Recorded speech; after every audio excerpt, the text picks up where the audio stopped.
দেখছো, তুমি না বলছিলা মিরপুরে ভালো কোনো রেস্টুরেন্ট নাই? দেখছো, ওই নিয়ে আসছি।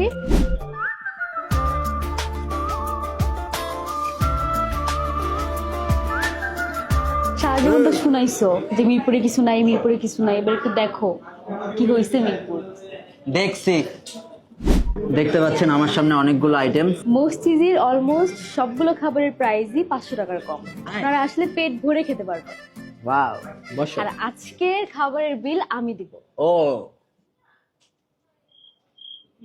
কি হলো? খাবারের দাম রিজনেবল তাই তুমি বিল দিবা। তো কি হয়েছে? আর যেখানে খাবারের দাম বেশি ওখানে তো আমার দিয়া বিল দেওয়া।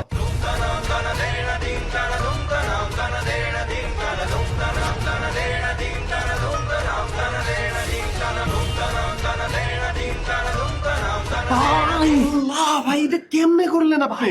ভাই আপনি তো আমাকে পুরুষ জাতির নেত্রী ভাই, নেত্রী। এই ভাই, ও নেতা নেতা ভাই Yes. ভাই ভাই। আমার একটাই দাবি, একটাই আন্দোলন, দামি জায়গায়ও বিল দিতে হবে, কম দামি জায়গায়ও বিল দিতে হবে, নাহলে বিল দেওয়া যাবে না। মেয়েরা দিবে সব ভাইয়া না? মানে যেই দেখ সেই দে।